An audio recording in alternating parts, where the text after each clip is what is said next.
Olá pessoal, sejam bem-vindos a mais uma aula do nosso curso de Cálculo 1. Hoje é uma aula muito importante do nosso curso porque a gente vai começar com o conceito de limites. Na aula de hoje a gente vai ser introduzido a essa ideia nova de matemática. Preparados? Então vamos para a aula. O conceito de limites é algo fundamental quando a gente quer estudar cálculo, ok? A parte até então do curso que a gente viu funções, elas são para dar uma base porque a gente precisa entender de funções para poder estudar o cálculo diferencial integral. Mas a parte da disciplina mesmo que importa, ela está começando agora, ok?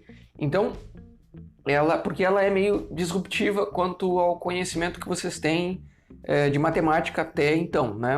A introdução à matemática avançada começa basicamente aqui.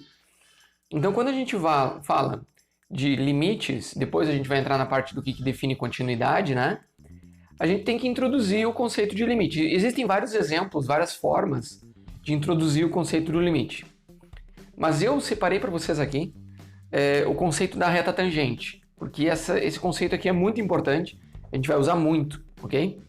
Não é o único, existem várias formas de a gente introduzir esse conceito de limites, mas a gente vai focar no que é o conceito da reta tangente. Então, a reta tangente, ela é a reta que toca uma função em um certo ponto. Então, por exemplo, imagine que a gente queira descobrir qual é a equação da reta tangente aqui, ó, a função x ao quadrado no ponto 1.1. 1 e 1, né? Notem que se a gente pegar, existe só uma única reta que toca aqui, ó, só toca nela, certo? A gente pode mudar a inclinação, mas a ideia é a seguinte, a reta tangente é a reta que tem exatamente a mesma inclinação da função naquele ponto. Então, o segredo para a gente entender reta tangente é entender o conceito de inclinação. Então, assim, ó, a pergunta aqui é, será que a gente consegue descobrir qual é a inclinação dessa reta aqui, ó? Qual é o m? Qual é o m da função que descreve essa reta? Então, olha só. A gente viu que essa daqui é a equação da reta. Só para eu explicar para vocês, depois eu vou explicar para vocês um pouco essa função. Imagina que, olha só, se a gente quisesse a reta tangente em outro ponto, ela seria diferente. Aqui seria uma inclinação negativa, inclusive. Aqui também, né? Ela chega num ponto que a inclinação é zero. Depois a inclinação se torna positiva e vai aumentando, ok? Então o conceito de reta tangente, ele depois vai ser muito útil no conceito de derivada, ok? Para a gente entender derivadas, mas não é ainda. Então aqui a grande questão é, quem é o m? Quem é a inclinação dessa reta? Porque se a gente lembrar de uma reta que passa pela origem, a reta que passa pela origem, ela pode ter várias inclinações, certo? Então a reta que passa pela origem, ela seria algo assim, ó. Ela seria um y igual a mx, que o m é a inclinação, ok? Só que agora a gente não quer olhar a inclinação da reta que passa pela origem. A gente quer a inclinação da reta que passa por 1 e 1. A gente viu que a função, quando a gente pega uma reta que passa pela origem, a gente quer deslocar uma função, a gente quer deslocar ela um para cima e um para a direita, então a gente diminui um do y e diminui um do x, ok? Então por isso que essa é a equação da reta de inclinação m que passa pelo ponto 1 e 1, beleza? Então voltando à questão, como é que a gente define a inclinação neste ponto? Se para definir a inclinação de uma reta a gente precisa de pelo menos 2 pontos. A gente precisa de 2 pontos para determinar qual é a inclinação de uma reta. E a gente tem um ponto só. A gente precisaria de mais um ponto. A gente não tem. Então, aqui o problema é o seguinte. A estratégia de a gente resolver qual é a inclinação tendo só um ponto, a gente vai fazer assim, ó. A gente vai primeiro imaginar como que seria a inclinação de uma reta que ela passa por 2 pontos na curva. O ponto P, que é o 1 e 1, que é o nosso interesse, e um outro ponto que a gente vai chamar de Q, que ele tem quais são as coordenadas do Q? A gente sabe que ela vai estar, dado um ponto x aqui, no caso desse primeiro exemplo, x é maior do que 1, dado um ponto x aqui, o ponto y, ele é x ao quadrado. Então a gente tem um x e como coordenada independente, né? Variável independente. E a gente vai ter o x ao quadrado, porque ele está sobre o y igual a x ao quadrado aqui. Ok? Então, quando a gente quer calcular a inclinação, a gente vai ver o quanto ele veio para a direita, o quanto ele foi para cima, né, na vertical, dividido pelo quanto ele foi para a direita na horizontal. Basicamente, a inclinação seria algo assim, ó.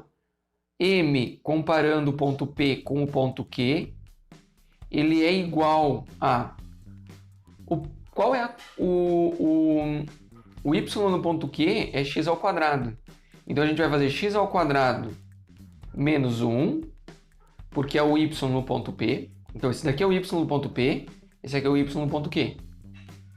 E a gente vai dividir pelo x do ponto Q, que é x, menos 1, que é o y, é o x no ponto P.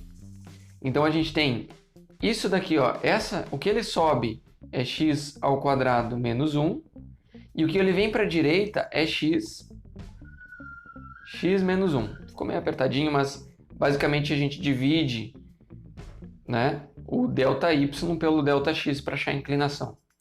Beleza? Então, para essa função, funciona assim.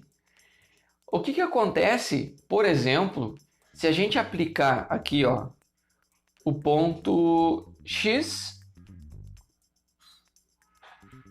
igual a 1,5. 1,5.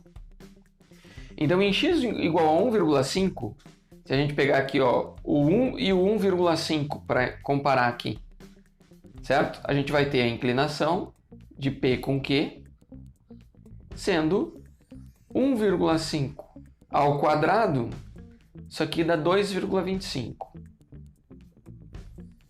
Aí a gente vai subtrair 1. A gente vai dividir por 1,5, subtrair 1. Tá? Então a gente tem 1,25 dividido por 0,5. Isso aqui vai dar 2,5, tá? Pode conferir na calculadora isso aqui. Então, olha só. Vocês veem que a inclinação da reta que passa pelo ponto 1 e 1 e pelo ponto 1,5 e 2,25, ele é uma inclinação de 2,5, ok? Mas será que se a gente pegar outros valores de x, a gente tem a mesma inclinação? Então eu já anotei aqui uma tabela para a gente ver que não. Tá? Não, e é óbvio, né? A gente pega valores x maior, a inclinação é maior, x menor, a inclinação é menor.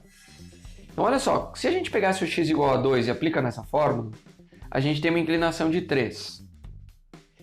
Se a gente pega o x igual a 1,5, como a gente pegou aqui, a nossa inclinação é 2,5, ok? Que é o que a gente fez aqui, no exemplo. Se a gente fizesse com 1,1, a gente teria 2,1 de inclinação. Então vocês veem, conforme a gente diminui o x, a inclinação diminui. Beleza, a gente mais ou menos esperava isso. Só que aqui, ó, conforme a gente vai chegando perto do 1, olha só, eu estou chegando perto do 1 pela direita.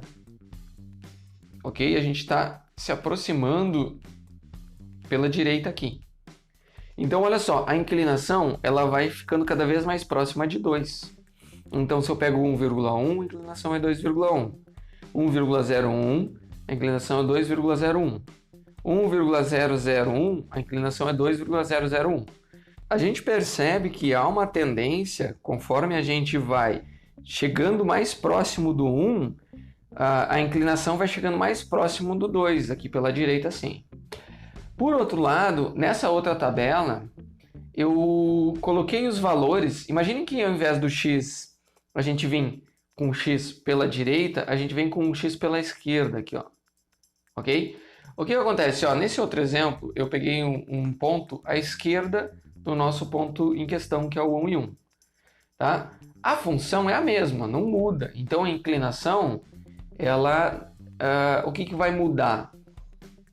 Vai mudar que a gente vai pegar o ponto final aqui a gente inverte, né? A gente faria a inclinação como sendo 1 menos x ao quadrado e aqui 1 menos x. E aí a gente obtém esses valores aqui, ó, tá? Como a gente faz quando x é igual a zero, a inclinação fica 1. Porque a gente passa pelo 0 e pelo 1 aqui, a inclinação fica 1. Com o x igual a 0,5, a inclinação é 1,5.